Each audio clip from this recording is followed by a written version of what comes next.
Oh man, October's over. That's okay. It's Rob month. Reserve seating starts right now.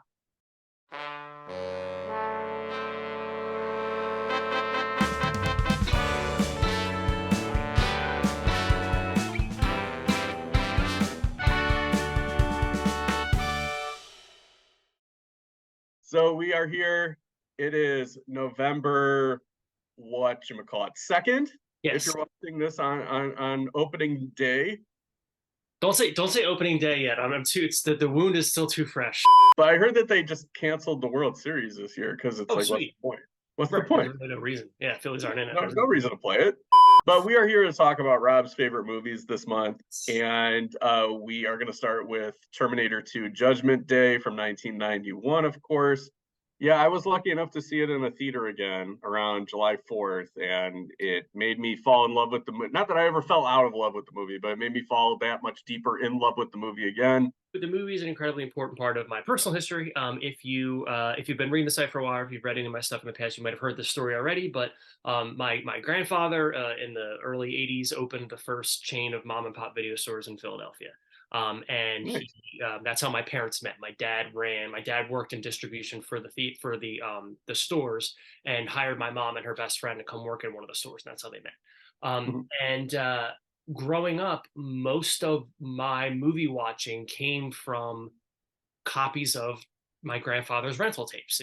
I don't remember why, but I remember without a doubt that Terminator 2 was the first movie I owned. It was my first personal VHS tape that belonged to me.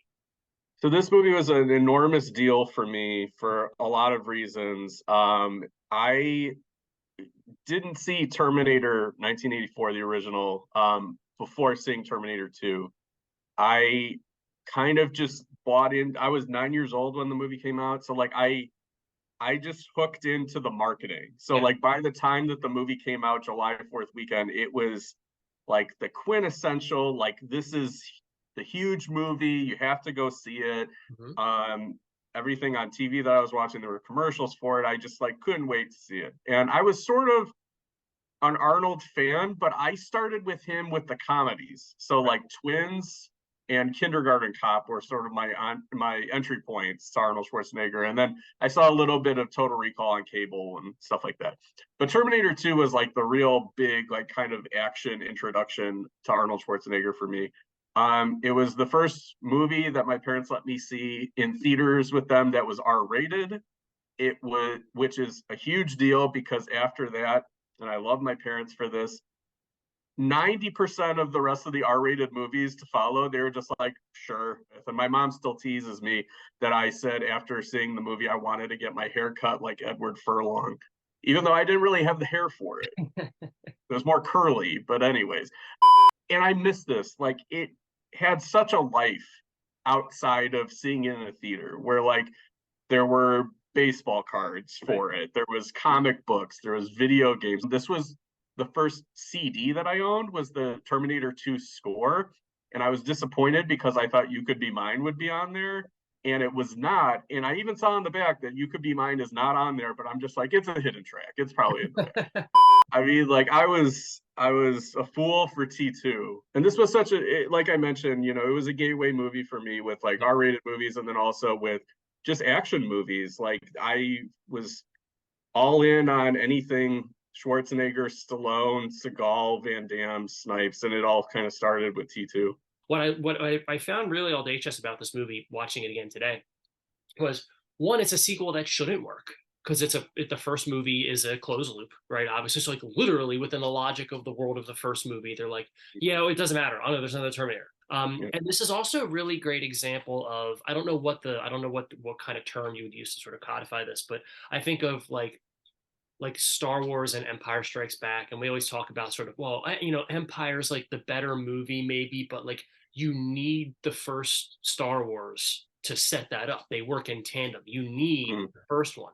And to me, I think of like Star Wars is a good example. I think of I've talked about The Last of Us a lot, which now a lot of people will know from the TV show. I love the games, and to me, it's the same thing where the first story is really important and it sets up all the characters and stuff. But then the Mm, second story like widens it and makes it go off in different directions, really deepens the themes. To me, Terminator 2 is the same thing, where it's like I know why. Like I respect the first Terminator; it's a great movie.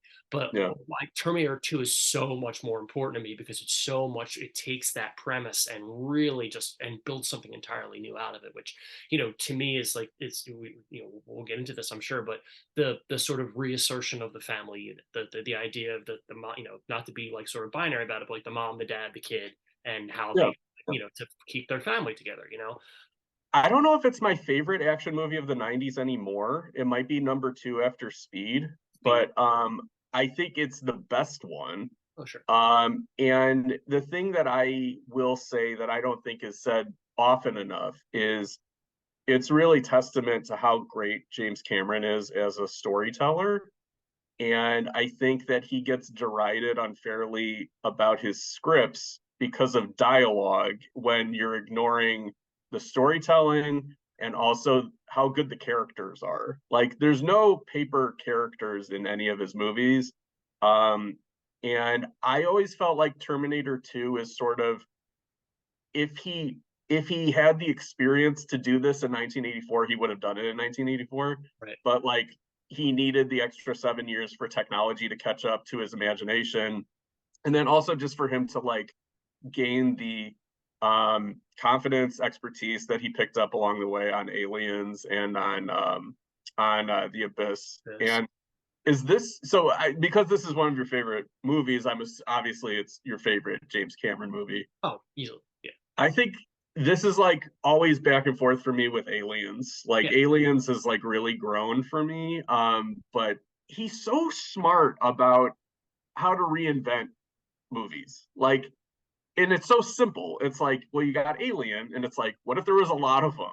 Right. And usually it's like law of diminishing returns, but it's like, no, it's more scary because Yeah. there's a lot of them. And with Terminator, it's like, what if I just did the inverse with Arnold and gave like a new nemesis and everything like that? And that's so simple, but it's like such a cool way of freshening your movie so it doesn't seem like a repeat. But even when you think about things like you said, but with reversing things, like Linda Hamilton is the final girl, in the first Terminator, right? It's basically a slasher movie, right? And in this one, I mean, there are moments in the movie where she's the Terminator. She's the Terminator, right? It's like Yes. she's militaristic, and she's got like she goes to kill Miles Dice, and like she is the Terminator, right? Yeah. And then obviously Arnold takes over the father role. Or then there's a great quote in one of the documentaries about Cameron saying that if Arnold T-800 is this sort of Panzer tank, then Robert Patrick's character needs to be like a Porsche. Like he needs to be like Mm, small and live and like he quick. You know what I mean? He needs to, and just like reversing those roles, and that's like what so much of Cameron's storytelling is archetypes. Like it's such raw bullshit. Like it's all archetypes and semiotics and symbolism and all that stuff, and it makes me so appreciative of it, not because like, oh, it's cerebral and complex, because it's so simple. mhm, It's police officer and biker gang guy like fight a kid in the middle of two things. Like it's all so simple, and it's such powerful, interesting storytelling. And again, going back to sort of the personal element of it for me, and I talked a little bit about this on the Back to the Future 2 episode that I did with Patrick, which I know a lot of people don't like Back to the Future 2. But Back to the Future 2 was one of my favorite movies as a kid, and mhm, I think so much of it was not only just the movie making stuff, just because it's kind of one of those Inception things where it's kind of about making a movie, but it was a good divorce kid movie. Like it was a mhm, really good movie about like being lost and being a young boy. I can only speak to my experience, but like being a young boy and feeling like your mom was a little lost and there was things. And this movie to me is just like so much. I was watch it today and I was just like, this is a divorce kid movie. This is me at 10 years old trying to protect my mom from mhm, XYZ. I think like Back to the Future 2, it helped me process a lot of the stuff that I was going through as a kid. And now, when I watch it as a dad, I'm watching it and thinking like, all our kids are the leader of the rebellion. You know what I mean? Like we're all like, we are, our job is to protect our kids and all that stuff. And so it's just it's a movie. We've talked about this 1,000 times, but the best movies are the ones that grow with you. And this is a movie Yeah. that, just I can watch this movie every couple years and it always grows with me. Something I really, really love about this movie is I admire it had 3 editors, but I love how well edited the movie is. It's a movie where if you see it by comparison with like lesser action movies Yeah. that are choppily edited, like this is so cleanly done and it maximizes every sequence. And I just think that that's something to be savored.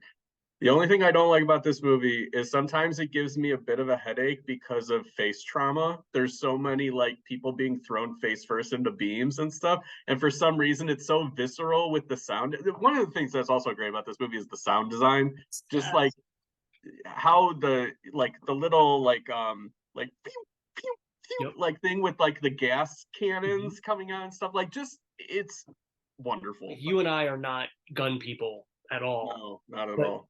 guns have never looked cooler than in this movie. The flipping reload, like all that stuff. I thought when I was a kid, and I thought Arnold putting the shotgun into the bike, like Yeah, it's a holster, and he's a cowboy. I thought yeah, I thought that was just and again, I don't like guns. I never was a gun kid, but like I thought it not was either. so cool that he could flip the thing with one hand and reload it and store it in the thing, and the clicking sounds and all the whole oral landscape of the film is just so amazing.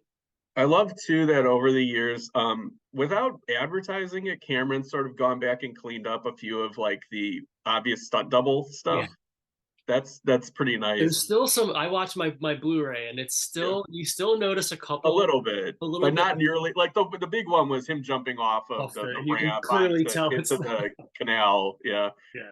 Is the Terminator franchise better off if it just ended at T2 and there's no more sequels? Like, if you had the choice of like never having seen any of the sequels and only Terminator and Terminator 2 exist, would you do that, or are there enough good stuff in the sequels where you would want those around? That's the reality that I live, which is there are no other sequels. I agree with you on that. I thought the end of Terminator 3 was really audacious. Like I thought that was a cool idea. I don't like the movie around it. I haven't like I It felt like Planet of the Apes to me, though, at that point. Like, it didn't feel like a Terminator ending. it was just like yeah. I mean, I again, it's at that point it's opened up and you could just do Yeah. whatever. Dark Fate. I mean, whatever. I know I reviewed that movie. I don't remember what I said. Like, for me, the thing that's the problem with the other sequels is that they get too much into the lore when, like, for me, I'm just like, it's a James Cameron action movie with Arnold Schwarzenegger and Right. Linda Hamilton. Like, that's all I care about. Yeah. Okay, another question for you. Do Yes. you have a favorite action sequence in the movie? Um, to me, I love the from a filmmaking perspective, I love the LA River chase. I love Mhm. the sewage drain chase.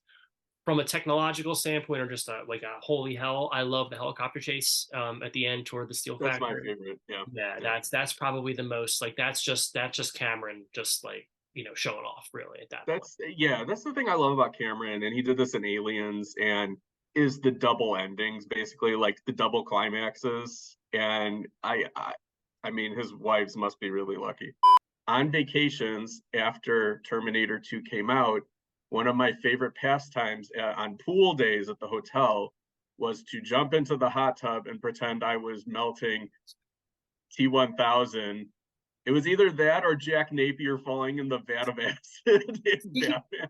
Speaking of showing off, that end where it's all the different forms that he's taken, that's just Yeah, Dennis Muren being like, "Let me show you what I got." Like let's just yeah, leave it all out on the field. yeah. I was surprised to read in the Wikipedia summary they shot the movie from October 1990 to March 1990, and then I thought that it would have been like much 91? longer. What? 91, you mean? Oh yeah, sorry, October I was like, 1990. Yeah, they went back and back in time. yeah, Miss Americana and the Half Blood Prince. They only needed, I guess, like 3.5 months to do the pickups for the CGI or something like that they didn't do already. Because I heard that the movie shipped like the night before its release to Yeah. theaters. Oh, and then also, you grew up in a video store. Yes. I have an indelible memory of the T2 VHS and the opening. Mhm. It had the Basic Instinct trailer where I was 10, or not even 10, I was like 9, but I remember watching the trailer and being like, I don't know what's happening to me, but I don't dislike it.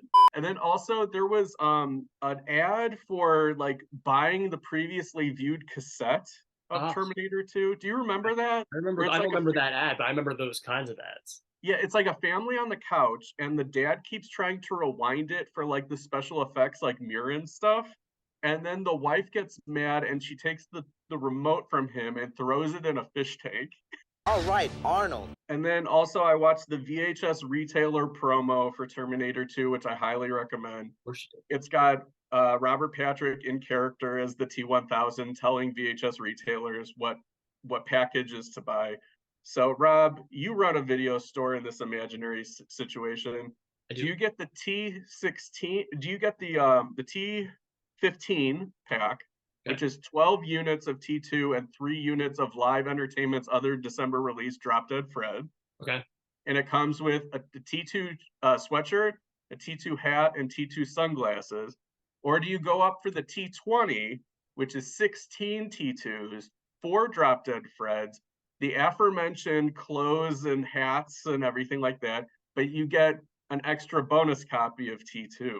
Suggested retail price $99.99. So I get 17 copies of T2 You get 17 copies. for my And retail. keep in mind, they're gonna rent for a Oh, few we're gonna months, rent. and then people are itching to buy these previously viewed tapes. I mean, you got to go with the T20 pack. I mean, there's no reason not to. I'd be Go big or losing go home. money. Go big or go home. Yeah, I'd be losing money if I didn't do that. All right, in closing, how do you feel about the bad to the bone moment? I think Cameron is in on the joke.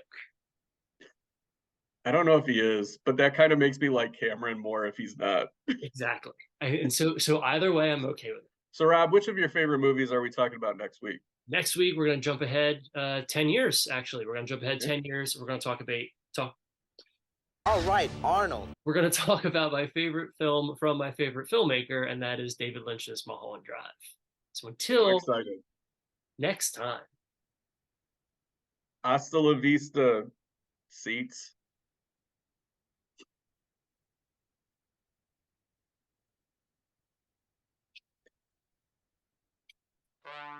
Am I out of the frame?